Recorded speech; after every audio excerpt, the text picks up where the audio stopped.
sa gitna at malawak na magandang kagubatan ng Pilipinas. Ang kinabukasan ng mga susunod na henerasyon ay bahagi ng ating responsibilidad.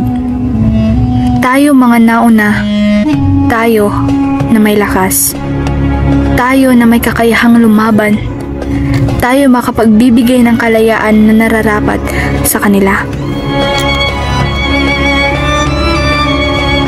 Noong huling bahagi ng Agosto 23, 1876, ang mga kasapi ng katipunan sa pamumuno ni Andres Bonifacio ay naghihimagsik sa isang lugar na tinatawag na Calaucan na maaaring naisanib ngayon sa kasalukuyang lungsod ng Quezon.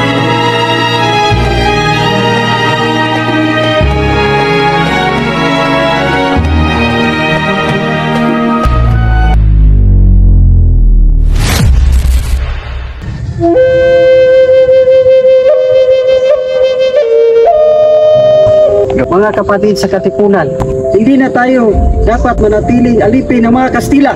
Ngunit Supremo, handa na ba talaga tayo? Marami pa sa ating mga kapatid ang wala pang sandata. Wala man tayong sandata, Supremo, mayroon naman tayong tapang at puso para sa bayan. Tama si Diego. Ang tunay na sandata sa atin ay ang pagkakaisa at pag-ibig ng inang bayan. Kung sabay-sabay tayong kikilot, walang makapitigil sa atin. Alam ko ang taon ng pangarap, pero ang laban ng mga pangarap, hindi ka ba isugal ang lahat? Oryang, kung hindi tayo kikilos ngayon, kailan pa? Mas mabuti pang mamatay na lumalaban kaysa buhay na alipin. Mga anak, ang tapang ninyo ay inspirasyon ng ating bayan. Ngunit mag-ingat kayo dahil ang inyong buhay ay pag-asa rin ng ating Pilipinas. Tandang Sora, hindi kami aatras, handa kami ibaglaban ang ating bayan kahit kapalit ay buhay.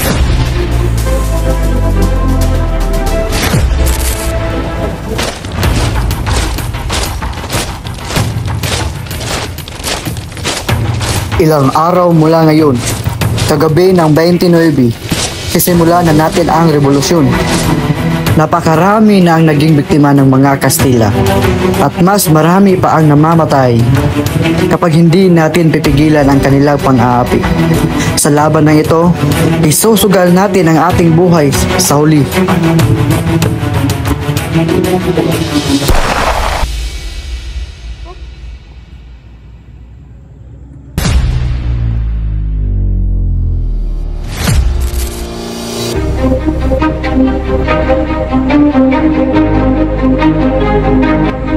Mga kapatid, ang papel na ito, ang ating sidula.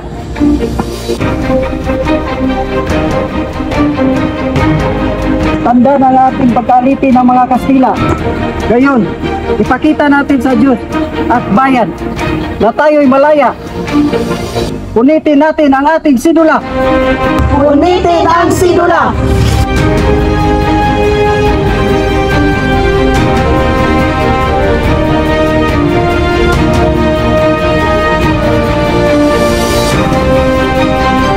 Mabuhay ang Katipunan! Mabuhay ang Katipunan!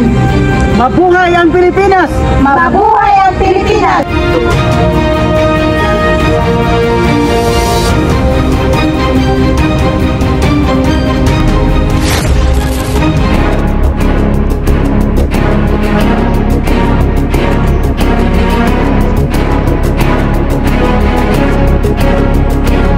Ito na ang simula ng ating himagsikan. Ang ating sigaw ay maririnig sa buong bansa. Ang ating dugo ay magiging binhi ng kalayaan para sa mga susunod na henerasyon. Hindi kami titigil hanggang makamit ang tagumpay para sa dangal at kalayaan ng ating mga Pilipino. Mga kapatid, palalahanin natin ang kalayaan na hindi basta ibinibigay. Ito ay ipinaglalaban. Sa bawat sigaw natin ay may kasamang pangako sa bayan. Mga kapatid, ang sigaw ng Pugad Lawig ay hindi lamang sigaw ng galit. Ito ay sigaw ng pag-asa. Kalayaan o kamatayan! Kalayaan o kamatayan! Mabuhay ang Pilipinas! Mabuhay ang Pilipinas!